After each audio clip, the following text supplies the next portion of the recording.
வீசுது. உங்கள் சத்யாவில் குளு குளு ஏசி ஆஃபர். இன்னைக்கு உலக நீர் நாள். ஆமா, நீரை நம்ம எவ்வளவு தூரம் சேமிக்கணும். இன்னும் நிறைய பேருக்கு நல்ல தண்ணியே கிடைக்காம இந்தியாவிலும் சரி உலக அளவிலும் சரி இருக்காங்க. அப்படி இருக்கும்போது கிடைக்கிற தண்ணியை நம்ம எவ்வளவு தூரம் பாதுகாத்து வச்சிருக்கணும் அப்படிங்கிறத நம்ம திரும்பி ஒரு நினைவில் கொள்ள வேண்டிய நாளாக இன்னைக்கு எடுத்துக்கலாம். நிச்சயமா. ஏன்னா வட இந்தியால நம்ம பொதுவா பார்க்கும்போது நிறைய வீடியோக்கள்லாம் பார்ப்போம். ஒரு குடம் தண்ணிக்காக கிரவுண்ட்ல இறங்கி கொஞ்சம் கொஞ்சமா எடுக்கிற அந்த மாதிரி வீடியோக்கள்லாம் பார்க்கும்போது ரொம்பவே ஒரு மாதிரி உருக்கமா தான் இருக்கும். இன்னும் நம்ம தமிழ்நாட்டிலேயே கூட இந்த ராமநாதபுரம் பக்கத்துல அந்த மாதிரி கிராமங்கள் இருக்குன்னு தகவல் வருது. இருக்கு. அப்படி இருக்கும்போது அந்த நீரை எப்படி சேமிச்சு எப்படி நம்ம சரியா பயன்படுத்தணும் அப்படிங்கிறத இன்னைக்கு ஒரு ஞாபகமா எடுத்துக்கிட்டு நிகழ்ச்சிக்குள்ள போயிடலாம். ஏகப்பட்ட செய்திகள் இருக்கு. நான் உங்கள் வெங்கடேஷ், செந்தில் கரிகாலன். ஓகே, ஷோக்குள்ள போயிடலாம். உடைக்கவே முடியாத கூட்டணி, 3 தேர்தல்களாக தொடர்ந்துகிட்டு இருக்கிற கூட்டணி, கொள்கை கூட்டணி. ஆமா, அப்படிலாம் பேசிட்டு இருந்தாங்க திமுக தரப்புல. இன்னைக்கு அதுல இருந்து ஒரு விக்கெட் விழுந்துருச்சு. ஆமா, தமிழக வாழ்வுரிமை கட்சி கூட்டணியில இருந்து வெளியேறதாக அறிவிச்சிருக்காங்க. கொள்கை அளவுல பார்த்தோம்னா பெருவாரியான கொள்கைகள் திமுக தமிழக வாழ்வுரிமை கட்சி ஒரே மாதிரிதான் இருக்குது. ஆனா 2 இடம், போன முறை ஒரு இடம் கொடுத்திருந்தாங்க, 2 இடம் அப்படிங்கிற கோரிக்கையை முன் வச்சிருந்தாரு. அதையும் தாண்டி அது நடக்கல அப்படின்னு தெரிஞ்ச உடனே சில கோரிக்கைகளை முன் வச்சிருந்தாரு. ஏன்னா அவங்களோட தொண்டர்களையோ நிர்வாகிகளையோ ஒரு ஜஸ்டிஃபை பண்றதுக்கு நம்ம இந்த கோரிக்கைகளுக்காக இருப்போம் அப்படின்னாவது ஒரு, அதாவது மக்களுக்கான கோரிக்கைகள் இதெல்லாம் செய்யணும்ட்டு. ஆமா, இப்போ சாதி வாரி கணக்கெடுப்பு, வன்னியர்களுக்கான இடஒதுக்கீடு, தமிழீழத்துக்கான பொது வாக்கெடுப்பு, இந்த மாதிரி நிறைய விஷயங்கள் வச்சு சில கோரிக்கைகள் வச்சிருந்தாரு. நான் திமுக அதையுமே பரிசீலிக்கல அப்படிங்கிற மாதிரியான ஒரு விஷயங்கள் தான் வருது, செய்திகள் தான் வருது. நீங்க பாத்துருந்தீங்கனாலே தெரியும், அவர் அறிவிக்கும் போது பின்னாடி இருந்து அவ்வளவு கிளாப்ஸ் ஆமா பறந்துச்சு. தவகனுடைய அந்த கட்சி அலுவலகத்தில் வாசல்ல வெடிலாம் போட்டு கொண்டாடி இருக்காங்க. ஆனா ஒரு மூத்த அமைச்சரோட ரியாக்ஷன் அப்படிங்கிறது அதுக்கு அப்படியே தலைகில இல்ல, அவங்க கொண்டாடினது சரிதாங்கிற மாதிரிதான் இருந்துச்சு. துரைமுருகன் கிட்ட கேட்கும்போது இந்த மாதிரி வேல்முருகன் உங்க கூட்டுல இருந்து வெளியே போறாருன்னு அறிவிச்சிருக்காரு, இதை நீங்க எப்படி பாக்குறீங்க அப்படின்னு கேட்கும்போது இப்படி பாக்குறேன் அப்படின்னு இருக்காரு. வழக்கம் போல இது ஒரு தக் லைஃப் ரிப்ளை அப்படின்னு அவரு சொல்லியிருக்காரு. ஆமா, வேல்முருகன் அதோட மட்டும் விடல, அமைச்சர்கள் இந்த கடந்த 5 ஆண்டுல நடந்த பல்வேறு விஷயங்கள்ல அமைச்சர்கள் என்னென்ன பண்ணாங்க, எவ்வளவு பணம் வாங்கினாங்க, எல்லாத்தையுமே நான் வெளியிடுவேன் அப்படிங்கறதையும் சொல்லியிருக்காரு. ஆனா இவ்வளவு நாள் வெளியிட்டு இருக்கலாமே, வெளியிடாம இருந்துட்டாரு, கூட்டணி இருந்தாலும் முடியலையா? ஆமா, அதிகாரிகள் பத்தி பேசுறது அப்படிங்கறத அவர் ஆரம்பத்துல இருந்தே பேசிட்டு இருக்காரு. சபாநாயகருக்கும் அவருக்கெல்லாம் ஏகப்பட்ட வாக்குவாதம் சட்டமன்றத்திலேயே நடக்கும் இருக்கு. அதிகாரிகள் பத்தியுமே அவர் எனக்கு தெரிஞ்சு 21 தேர்தல் கொஞ்சம் ஒரு வருஷத்திலேயே பேச ஆரம்பிச்சிட்டாரு.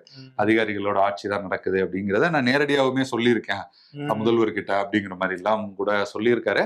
ஆனா அந்த அமைச்சர்கள் பத்தி விஷயங்களை வெளியிடுவேன் அப்படிங்கிறது கொஞ்சம் இது புதுசா இருக்குன்ற மாதிரி. இதுக்கப்புறம் பாருங்க திமுகவுக்கு எதிராக என்னென்ன பண்றேன் அப்படின்னு சொல்லியிருக்காரு. ஆனா எந்த கூட்டணிக்கு போவாரு? ஏன்னா அவர் தான் வெளிப்படையா சொல்லிட்டாரு, நாங்க தேசிய ஜனநாயக கூட்டணிக்கு எல்லாம் போக மாட்டோம், பாஜக இருக்கிற மதத்தால் பிரிவினை உண்டு பண்ற கட்சி இருக்கிற கூட்டணிக்கு போக மாட்டோம்னு சொல்லியிருக்காங்க. ஒருவேளை பாஜக இல்லாம இருந்தா கூட அதிமுக கூட்டணி போறதுக்கான வாய்ப்பு நிறையவே இருந்திருக்கும். ஆமா, அதிகபட்சம் தனிச்சு போட்டியதற்கான வாய்ப்புகள் தான் இருக்கு.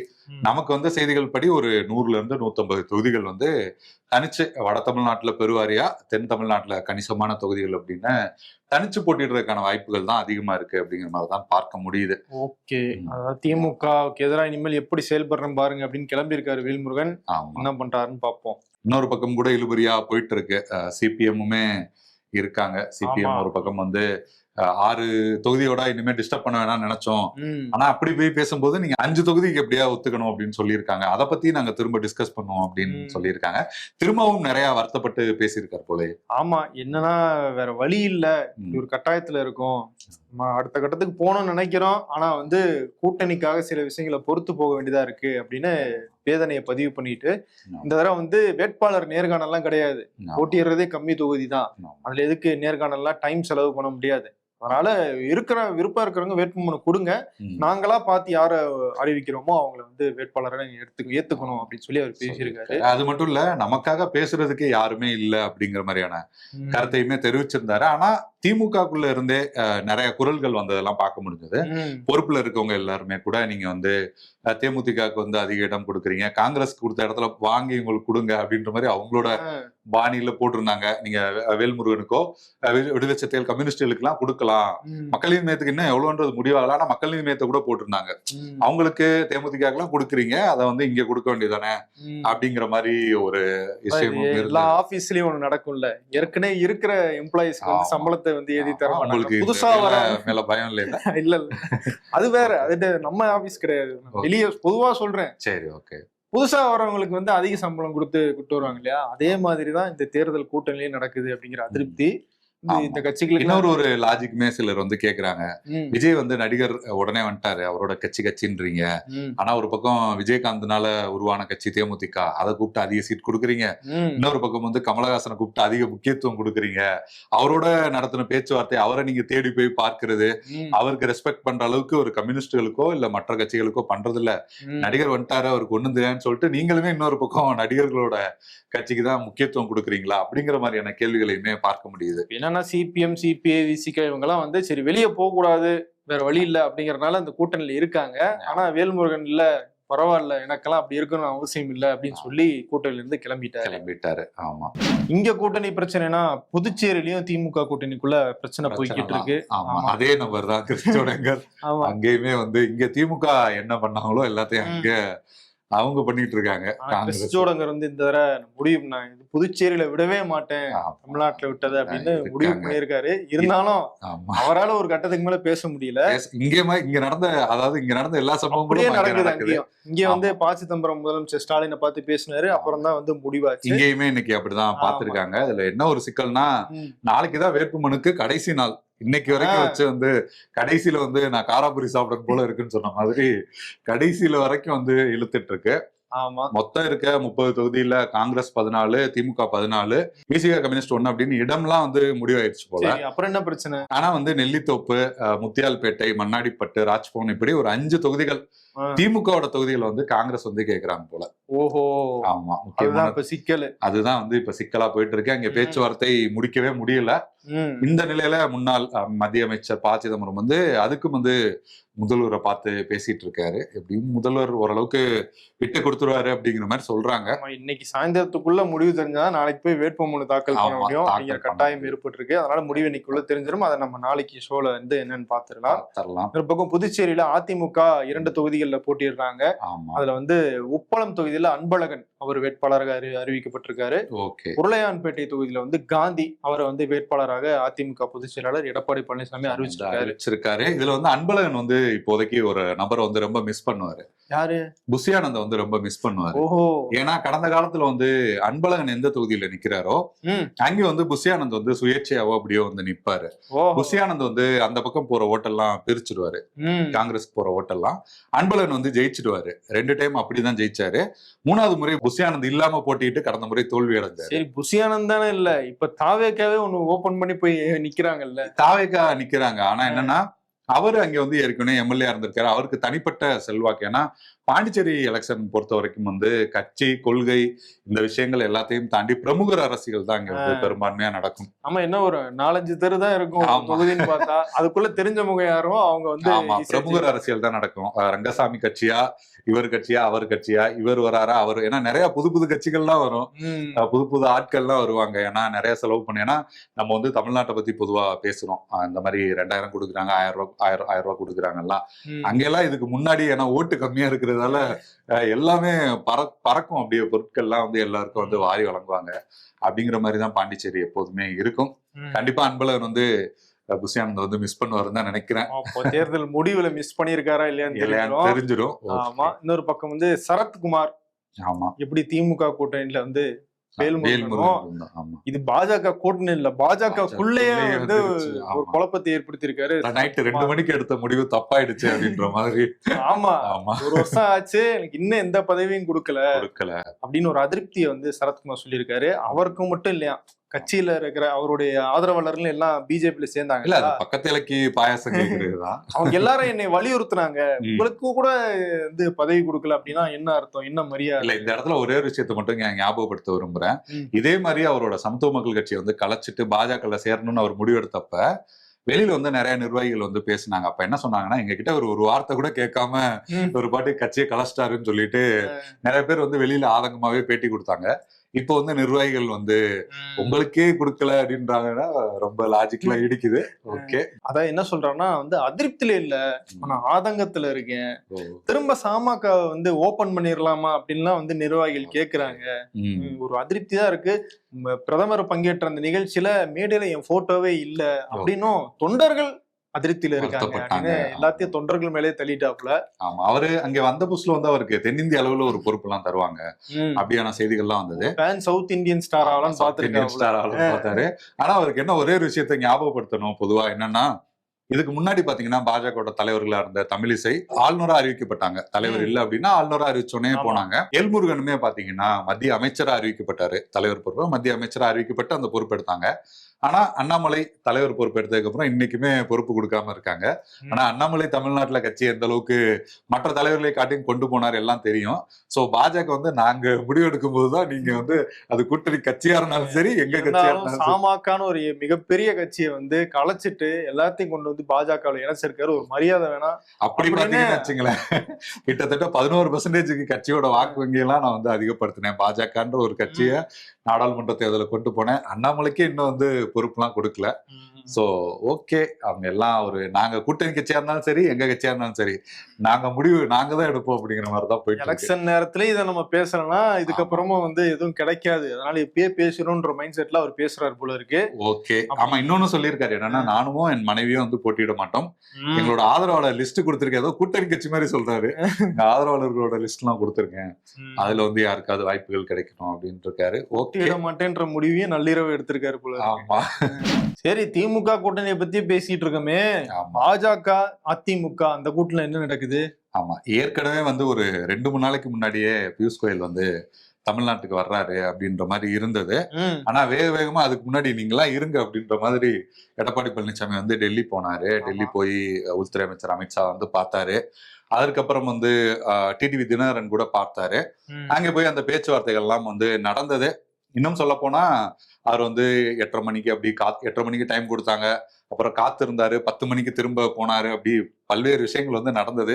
ஏன் திமுக எல்லாம் காத்திருக்கலையா, நாங்க மட்டும் தான் காத்திருந்தோமா அப்படின்லாம் பேசினாரு. தமிழ்நாட்டு அரசியல் வரலாறுல அதிமுகவோட கூட்டணி பேச அவங்கதான் வந்திருக்காங்க. நீங்க தான் இப்பதான் முதல் முறையா போயிருக்கீங்கல்ல, அதனால இதெல்லாம் வந்து ஆச்சரியமா பேசுறீங்க. நீங்க வந்து தவறான தகவல்களை பரப்புறீங்கன்னு அவங்க சொல்றாங்க. என்னன்னா, ஒரு உள்துறை அமைச்சர்ன்றவர் வந்து ஒரு இந்தியான்ற ஒரு பெரிய நாட்டை வந்து பாத்துக்கணும், அவருக்கு வந்து நிறைய வேலை இருக்கும். அதே மாதிரி வந்து நிறைய மாநிலங்கள்ல தேர்தல் நடக்குது.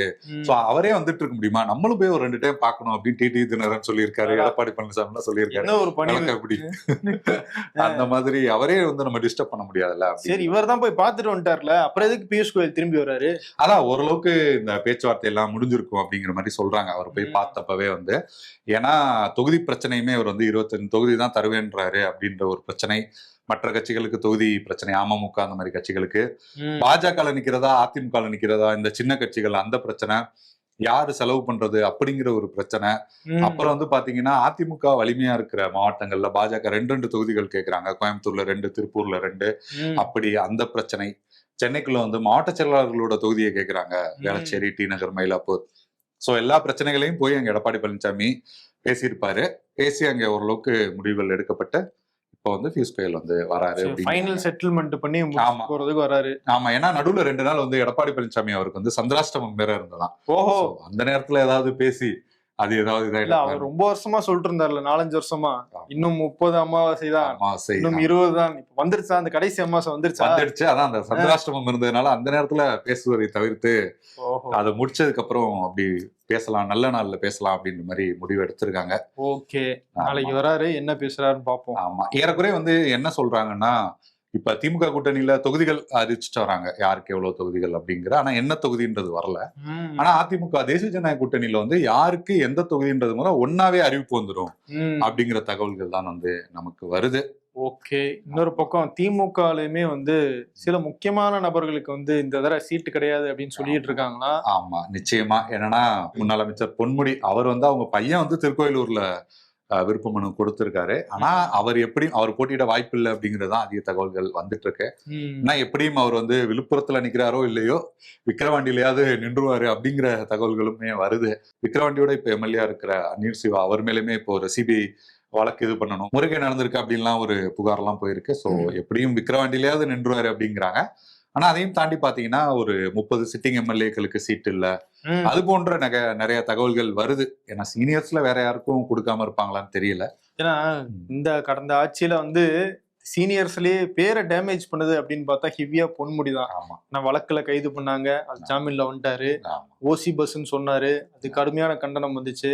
அப்புறம் ஒரு ஊருக்கு போகும்போது அந்த ஊர்ல இருக்கிற மக்களே வந்து சேத்தவாரி அரைச்சாங்க அப்படின்னு அதுல கூட கடுமையான வந்து பேர். கொஞ்சம் பாஜகவினருக்கு தொடர்பு அப்படிங்கிற மாதிரி எல்லாம் ஆமா, செய்திகள்லாம் ஆமா, வந்தது. ஆமா. So இதெல்லாம் வந்து ரொம்ப நெகட்டிவ் இமேஜா இருக்கவும் வேணாங்க அப்படின்ற ஒரு மைண்ட் செட்ல திமுக தலைமை இருக்கிறதாகவும் இருந்தாலும் ஆமா, பொன்முடி முக்கியமான ஒரு விஷயத்த வந்து விட்டுட்டீங்க. கனிமொழி கூட கண்டனம் தெரிவிச்சாங்க. அதுதான் ஆமா. அமைச்சர் பதவி போறதுக்கே காரணமா காரணமாவும் இருந்தது. அந்த ஆமா. அளவுக்கு அவர் வந்து நான் வந்து எப்பயோ ஒரு டைம் சர்ச்சையாகிறவன் இல்லடா பொன்முடி அப்படிங்கிற மாதிரி கேப் விட்டு சர்ச்சை ஆகிக்கிட்டே வந்து இருந்தாரு. ஆமா, இருந்தாலும் எப்படியாவது சீட்டு வாங்கிடணும்ன்ற முயற்சியில அவர் இருக்காரா? இருப்பாரு. ஆமா நிச்சயமா. ஏன்னா ஒரு பக்கம் சர்ச்சை, அவரோட இந்த மாதிரியான அநாகரிக பேச்சுகள் அப்படின்றது ஒரு பக்கம் இருந்தாலும், மறுபக்கம் என்னதான் இருந்தாலும் திமுகவோட ஒரு மூத்த ஒரு தலைவர்கள் அவரும் ஒருத்தர் தான். இவ்வளவு காலமா கட்சியில வந்து வேலை செஞ்சிருக்காரு அப்படின்ற பல்வேறு விஷயங்களுமே இருக்கு. நம்ம வந்து ஒரு பக்கம் இந்த விமர்சனங்கள் அதிகமா இருக்குன்றதுல மாற்றுக்கிறது இல்லை. சோ அதையுமே பார்ப்பாங்க. பட் என்ன ஒரே ஒரு பிரச்சனைனா, திமுகல இதுவரைக்குமே ஒரு ஒரு தொகுதியில் ஒரு மாவட்டத்துக்குள்ள ஒரு அப்பா பையனுக்கு சீட் கொடுக்கறது அப்படிங்கிறது பாத்தீங்கன்னா நீங்க சென்னை சொல்லிக்கலாம். ஆமா, அதுக்கு அடுத்து பாத்தீங்கன்னா திண்டுக்கல் சொல்லலாம், ஐ பெரியசாமி, செந்தில். அதை தவிர வேற எங்கேயுமே கொடுத்தது இல்ல. சோ அப்படி ஒரு விஷயம் புது ட்ரெண்ட் வந்து உருவாகுமா அப்படிங்கிறது தெரியல, பொறுத்துதான் பார்க்கணும். ஓகே, ஈரான் போரால எல்பிஜி சிலிண்டர் தட்டுப்பாடு அப்படிங்கிறது இந்தியாவில் நிலவிக்கிட்டு இருக்கு. நிறைய ஹோட்டல்கள் வந்து மூடி இருக்காங்க.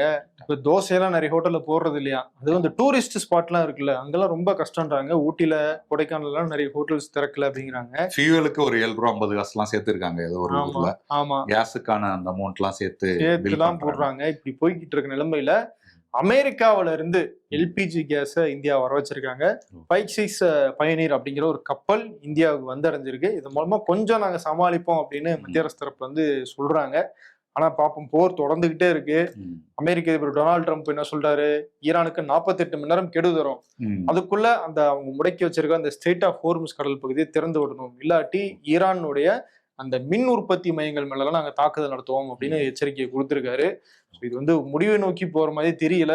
அடுத்தடுத்த லெவல்ல வந்து மேலும் தீவிரம் அடைஞ்சிட்டு தான் இருக்குன்றனால இந்த பக்கம் நம்ம வந்து எல்பிஜி, எண்ணெய் விலை இதெல்லாம் கொஞ்சம் ஃபேஸ் பண்ண வேண்டியதா இருக்கு மாதிரி தெரியுது. ஓகே,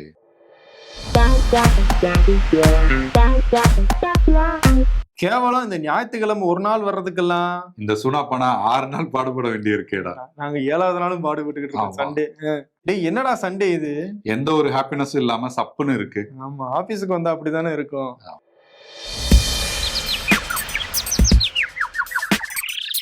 வாழ வேண்டும் என்பதற்கும் வாழத்தான் வேண்டும் என்பதற்கும் வித்தியாசங்கள் ஆயிரம் ஆயிரம். நல்ல தத்துவம். சொர்க்கவாசல் திறப்பு என்பது கோடை காலத்தில் குளிர்சாதன பெட்டியை திறப்பதுதான். ஆமா, என்ன வெயில் இப்படி யோசிச்சிருக்காங்க. இதோ வந்துட்டேன். இன்னைக்கு யாருக்கு விருது போலாம்? வழக்கமா நீங்க வந்து அன்னைக்கு யாரு சம்பவம் பண்றாங்களோ அவங்களுக்கு தான் விருது கொடுப்பீங்க. கொடுப்பீங்களா? வேற யாரோ கொடுப்போம். ஆமா, இன்னைக்கு வந்து அப்படி பார்த்தா சரத்குமாரும் ஒரு சம்பவம் செஞ்சிருக்காரு. ஆமா, அது சம்பவம் மாதிரி தெரியல, சரித்திரம் மாதிரி. சரித்திரம். அவர் நடிச்ச படம் சமுத்திரம். சூரியன் கூட இருக்கு. ஓ, சூரியன்னா அப்படி சொல்றீங்களா? அது கூட வாய்ப்பு இருக்குன்னு பாப்போம். ஓஹோ. இருந்தாலும் வந்து அதை விட பெரிய சம்பவமா போனது வந்து தவாகவுடைய தலைவர் வேல்முருகன் திமுக கூட்டணியில இருந்து 3 தேர்தல்களை சந்திச்சதுக்கு பிறகு, உள்ளாட்சி தேர்தல் அதையும் முடிச்சதுக்கு பிறகு இப்ப நாங்க கூட்டணில இருந்து வெளியேறோம் அப்படின்னு அறிவிச்சிருக்காரு. ஆமா, நாங்க வந்து மத்த கட்சி மாதிரிலாம் கிடையாது, எங்களுக்கு டிமாண்ட் வச்சோம், அது கிடைக்கல அப்படின்னா எங்களை வந்து ஏத்துக்கிட்டு பொறுத்துக்கிட்டு இருக்க முடியாது, இதுல இருந்து வெளியே வந்துருவோம். நாங்க எந்த 2 சீட்டு கேட்டோம், 1 தான் கொடுக்குறேன்னாங்க. 10 கோரிக்கைகள் வச்ச மக்களுக்காக இது செய்யணும்னா அதையும் வந்து அவங்க பொருட்படுத்தல. ரொம்ப வந்து கேஷுவலா நம்ம டீல் சுயமரியாதையோட நான் வந்து அதை வந்து பார்க்கணும் சொல்லியிருந்தாரு. ஆமா, சோ அந்த அடிப்படையில மானஸ்தான் அப்படிங்கிற விருதை வேல்முருகன் அவர்கள் கொடுத்துட்டு கிளம்பிடுவோம். நன்றி. உங்கள் சத்யாவில் குளு குளு ஏசி ஆஃபர்.